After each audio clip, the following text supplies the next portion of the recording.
ในดินในใบชื่อขายใบชื่อขายมีชื่อน้องตุ๊กน้ำเนาะชื่อน้องไซน้ำแต่เพิ่นก็ว่าอยากปุ๊กกระต๊อบให้อยู่กันเพื่อนบ่สิงนะพี่น้องเลยประมาณนั้นโอ้กันได้ฉะนั้นก็ดีแล้วเนาะแม่นแล้วเป็นอันดีอันนี้คือแบบว่าเอาตามแบบว่าคำคิดคำเห็นของทางเอื้อยเราว่าเลยเพราะว่าเราก็เคยช่วยนะเราว่าถ้าหากว่าเนาะมีชื่อเนาะมีชื่อน้องๆเพิ่นน้องตุ๊กน้ำแน่ไปจากเขตไทยอยู่บ่ซั่นนะสามารถเอาชื่อของน้องตุ๊กเข้าไปอยู่ในใบกระถินได้อยู่บ่แบบนั้นนะน้องเอ้ยอันนี้ก็ยังบ่ได้ปรึกษาเบิ่งทางน้องไรแล้วก็ทางพ่อได้เด้อเนาะลองเว้าเสิร์ฟน้ำเนาะหรือว่าต้องเบิ่งก่อนก็ได้บ่อันนี้เนี่ยคือทางไอ้เตียงแล้วก็ยังสินั่นอยู่เนาะยังสิมาเอามาบานำอยู่เนาะเพราะว่าทางอ้ายเพิ่นครับเป็นผู้ที่ว่ารับหน้าที่เป็นสะพานบุญให้เนาะเป็นผู้ช่วยดินนะตอน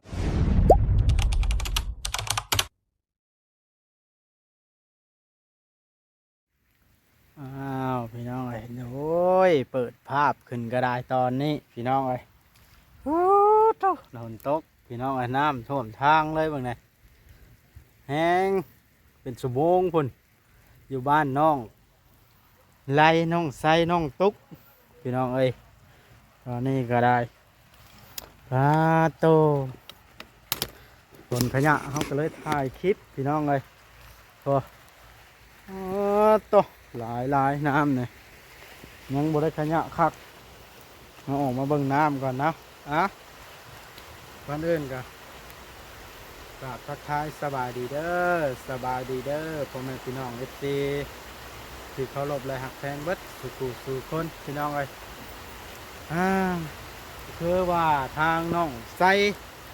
ตัวของน้องตุ๊กเพิ่นว่าน้องแต่เพิ่นน่ะอยากมาพี่น้องเอ้ยแต่ว่าห้ามเพิ่นจักสิห้ามจังใดจังสิห้ามได้พี่น้องเอ้ยทั้งเบิ่งฮอดมือเพิ่นสิมาบ่นะหลังจากที่พากันไปกับน้องไซน้องไล่เนาะเพิ่นก็ว่าได้ฮู้คร่าวๆว่าได้ผู้บ่าวหลายคนนี่บ่ทันได้แต่งจักคนเพิ่นจะกลับมาก็คือบ่าวไซเนาะผัวน้องตุ๊กน้องบ่อยากให้มาย่านมันเป็นปัญหากับผัวเก่ากับอ้ายเพิ่นกับเจ้าของเรือนหลังนี้พี่น้องแม่นความลาวอยู่ได้ล่ะเพราะว่าเพิ่นผู้นี้เพิ่นเอาเมียใหม่แล้วนะครับผู้นั้นก็คือว่าจักว่าแน่ใดละเนาะ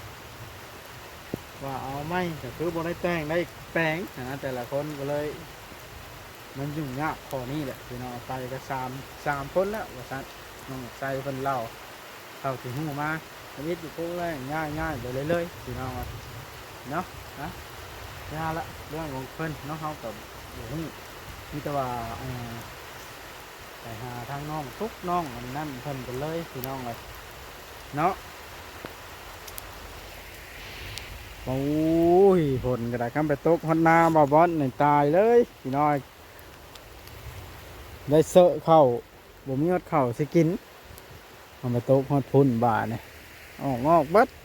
ตกหึงยังตกอยู่เดี๋ยวนี้กระดาษนั่นน่ะท้องฟ้ากระดาษโอ้ยตอนได้สิเบิดฝนจักเทื่อได้เนาะพี่น้องนี่แหละเฮือนหลังนี้ก็ได้พี่น้องเลย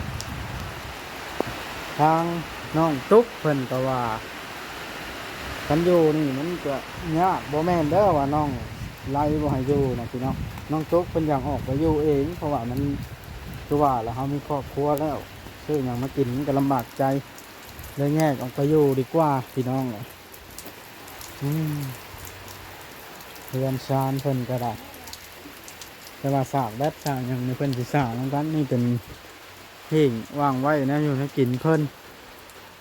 ได้พี่น้องเอ้ยเนาะ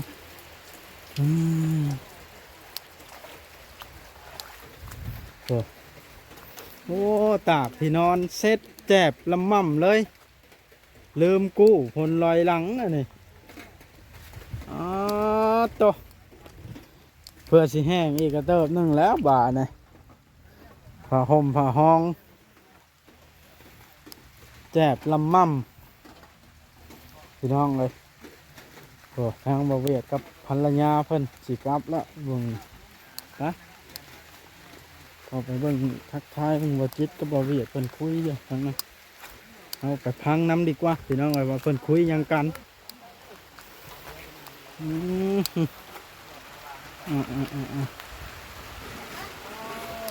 คนกระตกลบคนนี้โอ้คนย่างปลาทูโบแดดสังงัดพี่น้องเอ้ย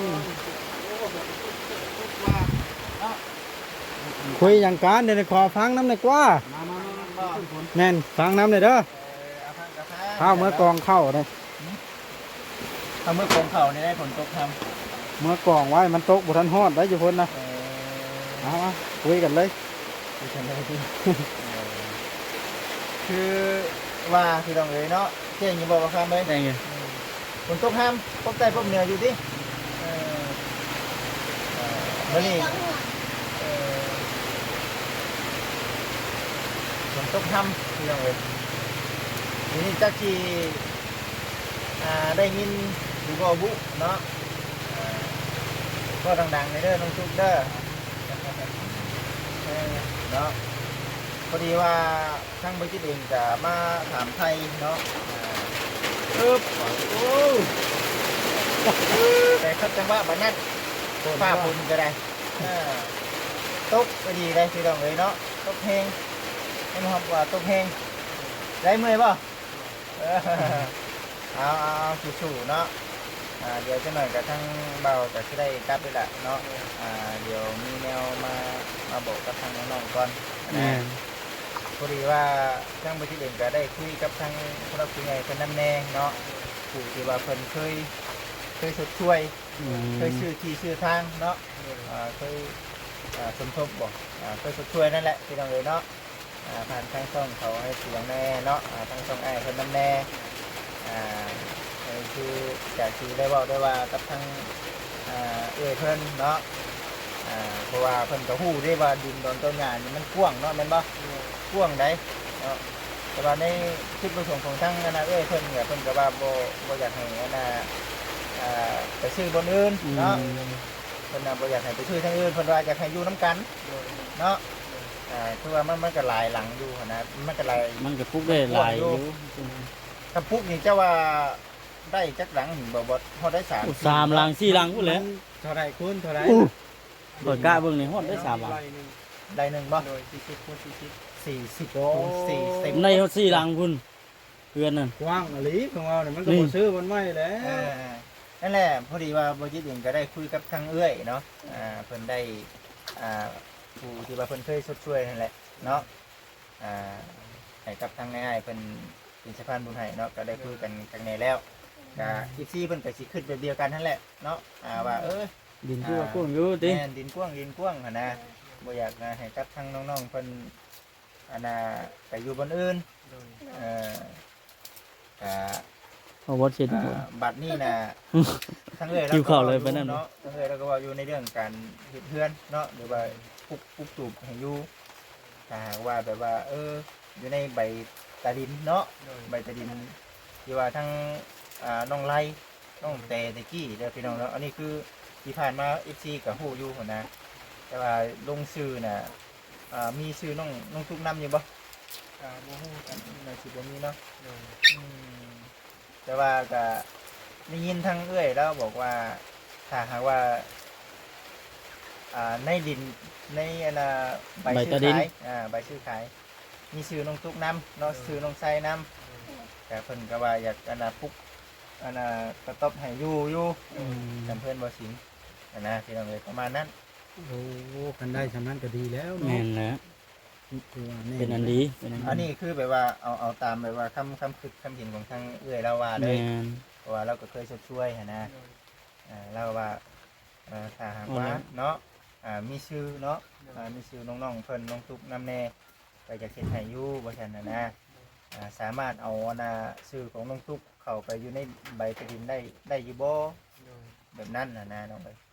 อันนี้ก็ยังบ่ได้ปรึกษาเบิ่งทางน้องไร่แล้วก็ทางพ่อได้เด้อเนาะลองเว้าเสิร์ฟน้ำเนาะ หรือว่า เราก็ต้อง คือเว้าแน่ เบิ่งก่อนก็ได้ บ่อันนี้เนี่ยคือทั้งไอ้เตียงแล้วก็ยังสินั่นอยู่เนาะ อืม ยังสิมาเอาว่ามาว่านํอยู่ โดย เนาะเพราะว่าทางอ้ายเพิ่นครับเป็นผู้ที่ว่ารับหน้าที่เป็นสะพานบุญ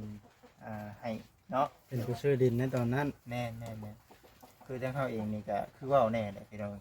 สิถ่ายอัปเดตให้กับ FC ได้เบิ่งแต่ละขั้นตอนFC เพิ่นก็ให้อันน่ะอัปเดตเบิ่งอยู่ว่าซั่นน่ะนะพี่น้องก็เลยว่ามันมาฮอดจุดนี้เนาะน้องไสเนาะมันมาฮอดจุดนี้เฮาก็เว้าไปตามมันสิ่งที่มันเป็น แม่น สิ่งที่มันเป็นในเรื่องที่เรื่องทางนี่ก็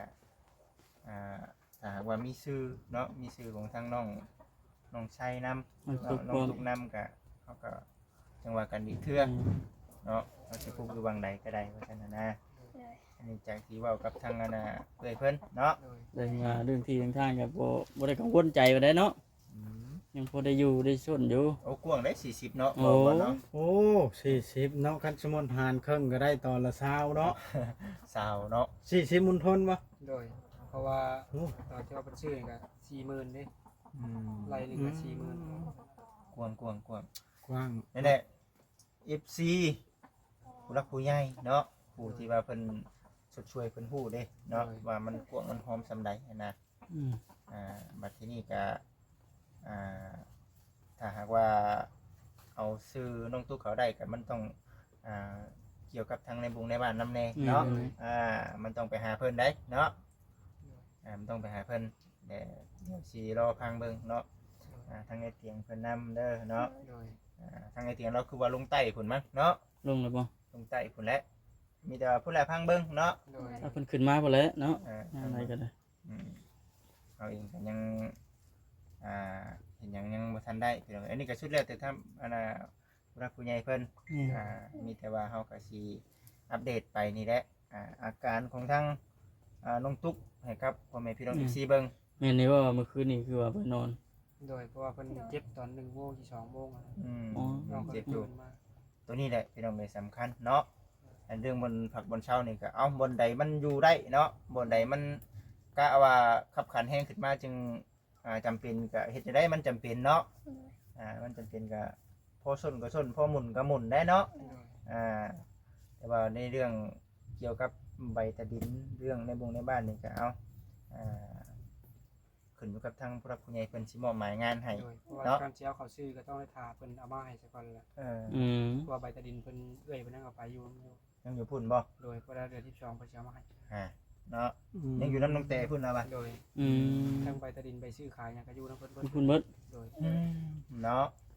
แล้วตอนนี้น้องแต่เพิ่นอยู่ไสหลักๆตอนนี้ ดูฮู้แต่ว่าเพิ่นอยู่แถวเมืองปากเซ่พุ่นแต่บ่ฮู้ว่าอยู่เขตบ้านไหนฮู้แต่ว่าเป็นปากเซ่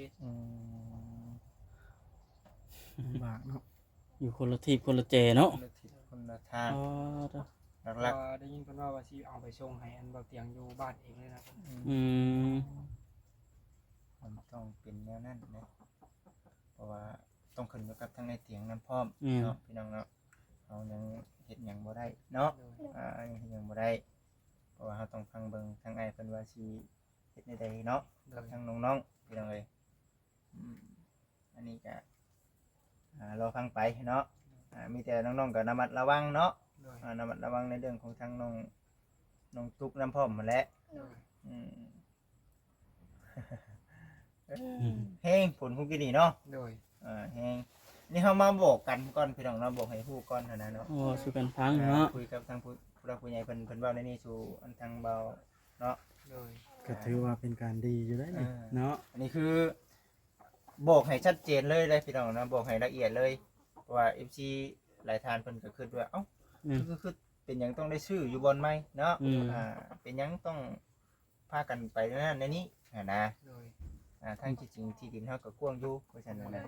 อันนี้ก็ แบ่งปันกันอยู่เนาะ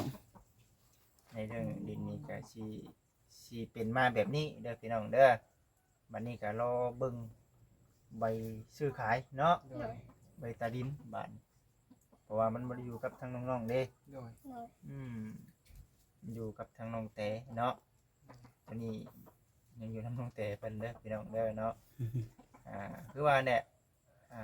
คันว่าน้องเตเพิ่นได้เบิ่งคลิปนี้ก็ครับพิจารณาเบิ่งเนาะ โดย เพิ่นก็ว่าอยากสิเอาไปให้กับทางไอ้เตียงเองเนาะแม่นบ่ โดย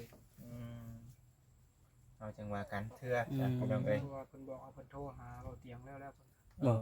ได้คุยกันแล้วบ่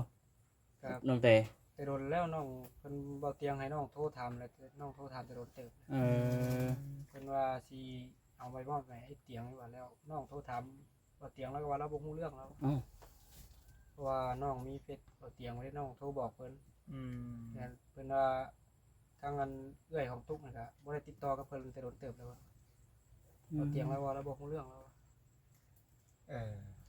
ประเด็นนี้คือเฮาสิเฮ็ดได้ไดจริงสิได้ใบตะดินเนาะ โดย แม่นบ่ต้องเว้าในนี้แม่นบ่ใบซื้อขายเนาะบ่เนาะ แม่นใบซื้อขายใบ เราเพิ่นในเดือนที่2มันสิลงมาเพิ่น แต่ว่าใบขอบทองยังบ่ได้มีบ่มีแต่ใบซื้อขาย บ่มีดอกบ่จิตบ่ใบกับทอง น้องก็บ่ฮู้กันฮู้แต่ว่า น่าสิยัง จากที่เคยชื่อดินที่ผ่านมา 2-3 ปีนี้คือ มีแต่ใบซื้อขายเลยพี่น้อง เพราะว่าคันใบขอบทองต้องมีเบัดเขตนี่เนาะคันเฮ็ดโอ้ย อันดังคักเนาะ แบบคืออันน่ะที่ดินจัดสรรเนาะเขาเจ้าขายเป็นร่องเป็นร่องน่ะเขาเจ้าอันน่ะคนที่เป็นอันนั้นเขาเฮ็ดให้รถน่ะนะ ใบ พี่น้ ขอบทองเนาะ ขอบทอง เพราะว่าได้ยินช่วงหนึงเพิ่นเอาไปสิลงมาเฮ็ดแต่ก็ยังบ่เห็นเลยนะ อืม นั่นแหละพี่น้องบ่เป็นหยังดอกเพราะว่าหนึ่งคือมันมีอันน่ะใบได้เส้นในบุงในบ้านไป แม่น แล้วเนาะ ครบอยู่ ตัวนี้แล้วมันบ่เป็นหยังดอก แต่คนที่ในเพิ่นว่าว่ามียังใบชำฮองนี่บ่ มีอยู่บ่ ได้ยินเพิ่นว่ามีใบชำฮองนำในบ้านอยู่ในบ้านนี่นะ แต่ว่ามันต้องมีช่องเด้เนาะ โดย มันต้องมีช่องใบอยู่แล้ว เพราะว่าใบหนึงอายุใบหนึงน่ะทั้งเอ้อยเพิ่นเอาเมื่อแล้ว เราสร้างได้สันเนาะเรื่อง แม่ ที่ น เขาเว้า มีอยู่ แม่นเขาเว้านำผู้รักผู้ใหญ่เพิ่นเรื่องที่เพิ่นมีที่แก้ไขก็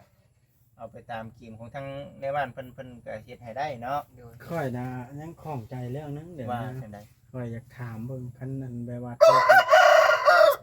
โอ้ยไก่ ว่า แบบว่าคันถึกเอาพิษก็ให้ทิมเนาะค่อยในสิ่งที่ค่อยข้องใจเนาะ และดินตอนนี้นะน้องแต่เป็นผู้ถือไปนะแล้วพูดของน้องแต่ก็ยังมีอยู่บ่นะหรือวันใดนะคอยจากหู้ข้อนี้แหละ ก็บ่มีแหละ บ่มี เพราะว่าในบ้านเพิ่นก็บอกแม่แล้วนะถ้าว่าแบบกรณีที่ว่ายาห้างกันไปโดยปกติอ่ะมันสิมีส่วนไปทางพิษนี่เพิ่นก็ว่าบ่มีสิทธิ์แล้วนะ อืม เพราะว่าเพิ่นปะทุกอย่างไปนะผู้ใหม่แล้วนะเพิ่นว่าแบบนี้ อืม ทางผู้ใหญ่ท่านนี้เพิ่นก็บอกชัดเจนแล้วนะ ต้องให้ผู้อยู่นะเป็นผู้ดูแลเนาะ โดยถ้าผู้ใดอยู่กับผู้นั้นเป็นผู้ดูแล อับส่งต่อ ต้องมองตุ๊กเนาะครับน้องอันไล่หัน น้องไร เป็นผู้ละครึ่งนะบ่ง่ายๆนะหรือว่าน้องแต่น้องติ๊กผัดไปไว้แล้วน้องติ๊ก โดย น้องมิก ผู้อยู่เนาะ โอ้ยอย่าขันเนอะว้าย ปล่อยมันว่า บ่ปล่อยก็ได้ จอ บ่ปล่อย มันก็อย่าขันแล้วเนาะคนคุยจันแห้งจันมันก็ได้ ไก่เด้อพี่น้องนะ ไม่ว่าอยู่ได้ดูแลได้แต่ว่าห้ามขายเนาะว่าง่ายก็ได้เป็นไง นี่แต่ว่า อันนี้คือก็เป็นคนดีของทางน้องๆได้เนาะที่ว่าผู้รักผู้ใหญ่เพิ่นเว้าในนี้หันนะน้อง โดย เพราะว่า หมดคน ในอนาคตต่อไปเนาะมีชื่อน้องตุ๊กน้ำเนาะ โดย น้องก็อยู่ร่วมกัน2คนผัวเมียอยู่แล้ว ไปไหนยังวะ อ่า ไปไหนยังอยู่ ทำไมคนใกล้คนมา อ่าได้ลูกได้เต้ามาเนาะ ไปไหน เขา คน ก็ มา มีส่วนนำนะพี่น้องเอ้ยก็ผู้รักผู้ใหญ่เพิ่นคิดเห็น โดย ก็ดีคือกันกับทั้งน้องๆได้เนาะดีคือกันดีคือกัน เดี๋ยวอยากออกไง มีแต่ว่าก่อนอื่นต้องได้เพิ่มชื่อของทางน้องตุ๊กเขาในเบตาดินก่อน โดย เรื่องการช่วยเหลืออื่นๆนี่เฮาก็ จังคอยว่ากันทีหลัง จะว่ากัน โอ้ยง่ายซะเพื่อบ่ให้ยากในอนาคตเนาะ แม่ถือว่าเป็นการดีแล้วอันนี้บ่จิตยังแบบคือเว้าแน่แหละเนาะเฮาช่วงเพิ่นชื่อเฮากับบ่จักเด้ โดย บ่จักว่ามีชื่อไผนำแน่แล้วก็ทางเพิ่นว่าพากันเว้าหยังนำแน่ตกลงกันแนวใดว่าซั่น อืม อันนี้ในเมื่อแบบผู้รักผู้ใหญ่ที่ว่าเพิ่นเคยชื่อให้ โดย เพิ่นเคยช่วยเพิ่นได้โทรมาหาทางบ่จิตเนาะได้เว้าบอกแบบว่า ดินตัวนี้มันเป็นอันนี้เด้อบ่จิตเด้อเนาะ โดย มีชื่อจังซั่นจังซี่หรือว่าเนาะถ้าหากว่าทั้งน้องตุ๊กเพิ่นเนาะ โดย มีชื่ออยู่ในอันน่ะใบตะดินแล้วก็บ่สร้างเนาะบุญวาสนามีเนาะอาจสิเฮ็ดกระตบกระเต็บให้เนาะ โดย พอได้อยู่สองคนผัวเมีย เพื่อมีผู้หักแพง อ่า เนาะ อันนี้บ่จิตเชื่อว่า FC หลายๆท่านเพิ่นต้องอยากพังเบิ่งบ่จิตเว้าอันน่ะตัวนี้แน่นอนเนาะ ว่าเว้าถึงมาเว้าถึงจุดนี้แล้วหั่นนะบัดนี้มันต้องรออีกขั้นตอนนี้มันจึงเป็นไปได้ว่าซั่นหั่นนะพี่น้องเอ้ยอันนี้ก็เป็นผลดีข้างน้องทั้งสองเด้อบ่แม่นว่าจังซั่นจังซี่ได้เนาะเป็นผลดี เพราะว่าเพิ่นอยากให้มันชัดเจนเนาะ โดย เพิ่นอยากให้มันชัดเจนพี่น้องเอ้ยส่วนสิแบ่งครึ่งจังซั่นจังซี่บ่อันนี้บ่จิตบ่ขอเว้าก่อนเด้อพี่น้องเนาะ โดย พังเบิ่งทางอ้ายเพิ่นแล้วก็ทางผู้หลักผู้ใหญ่เพิ่นเว้าเพิ่นว่าเด้อ โดย หรือว่าเฮามีส่วนอยู่ในที่ทางดินตอนนี้นี่ก็อย่าแล้วเนาะก็ถือว่าบ่แบ่งก็ได้มีส่วนอยู่เด้เนาะ อยู่กันติ ไปก็ขายบ่ได้คือว่าหั่นแหละ อ๋อถ้าเป็นการดีก็อยากให้มาแบ่งหั้นแหล้ว แบ่งบ่เจ้าว่า เพื่ออนาคตของลูกต่อไปเด้ ถูกบ่ แม่นเพ แม่น ราะ อยู่ ว่า ตอนนี้ติ แม่นอยู่ตอนนี้เนาะถ้า อ่า เว้าได้ถ้าเป็นไปได้ก็อยากให้บ่เตียงมาเคลียร์เบิ่งเนาะ โอ้ ตามค่อยคิดนะคันแบบว่าอยู่นํกันเถื่อลูกผู้นี้ก็ใหญ่เป็นบ่าวเป็นเช้าวเว้าถึงอนา ดิน คต พ่อกูที่ดินแม่มึงบ่ได้เนาะ แม่น เพื่อญาติพี่น้องเอ้ย แม่น ได้เนาะอีกอย่างผู้รักผู้ใหญ่ผู้ที่เบิ่งอยู่ตอนนี้เพิ่นก็บ่แม่นแช่งเพิ่นก็อายุหลายแล้วเฮาก็หลายแล้วนะหลายขึ้นไปเรื่อยๆผู้ใหม่รุ่นใหม่ขึ้นเรื่อยๆหั้นนะ บางทีเฮาบ่ได้มาอยู่นี่ได้สิที่ต่อไปเนาะ แม่ บ่ น ใช่นี่ได้พี่น้องบ่แม่นว่าเว้าแบบใส่ไผบ่ใช่ตัวเฮาพร้อม เนาะ เนาะ อนาคตนะ พวกเกิดใหม่แล้วเขานับมือใหญ่เฮาพันนับมือเฒ่าเด้บางทีเฮาบ่ได้อยู่เบิ่งแย่งน้ำเขาตลอดไปได้เนาะ บ่ได้อยู่เป็นรักฐานพิญญาณนํเขาตลอดไปได้สิที แม่น อีกอย่างน้องตุ๊กว่าเป็นผู้น้อยนะมื้อนี้เราก็สิเฒ่าเป็นแม่เป็นพ่อไปแล้วเฮาเป็นปู่เป็นหยังไปแล้วล่ะ แต่สิต่อลูก เว้าถึง ห อ ลา นาคตว่าถ้าเป็นไปได้อยากให้เฮ็ดให้แล้วโลดเนาะ มีเหตุเนาะ โดย อันนี้คือมาปรึกษากันพี่น้องเอ้ยได้เว้าได้ว่าได้ละเพิ่นแล้วเดียว เกิดว่าเนาะบ่เตียงมีเวลาก็อยากให้แวะมาเบิ่งแหน่เนาะทางนี้ หักเราได้คุยกับทางผู้หลักผู้ใหญ่แล้ว โอ้ เพราะว่าทางเอ้ยเราได้บอกบ่คิดแล้วพี่น้องเอ้ยเนาะทางเอ้ยเราเอ้ยนี่แหละนี่ อ๋อ นี่บ่ แม่นเพิ่นแหละนี่เอ้ยจูดี้เนาะ แม่นบ่ แม่นเด้อทั้งเจ้านำบ่เด้อ อ๋อ เพราะว่าเพิ่นเคยช่วยนำดิ โอ้กับเวทจุลี่ก็แม่เพชรแล้วเนาะสำคัญ เพิ่นก็ได้ปรึกษากับแม่เตียงแล้ว เอา ปรึกษากับแม่เตียงแล้วเพิ่นว่ามันอันนั้นเด้อว่าฉันเป็นอันนี้ได้ว่าฉันน่ะนะแต่ว่าอยู่ในดินตอนนี้ก็สิมีผู้รักผู้ใหญ่จักทานอันนี้ก็บ่คิด มั บ่ น จั ก็ กนํ รู้เนาะ บ่จักนํมีแต่ว่าจากที่ฮู้นี่คือทางเอ้ยจุดี้เนาะ เว้าซ้ำที่ฮู้เนาะ บ่จำที่ฮู้ก็ที่เอ้ยเราเว้ามาก็มีเหตุผลได้เนาะแม่นความเพิ่นเบิดก็ถือว่าเฮาเองก็สิรอฟังคำเว้าคำว่าเนาะ โดย ของทางผู้รักผู้ใหญ่แล้วก็ทาง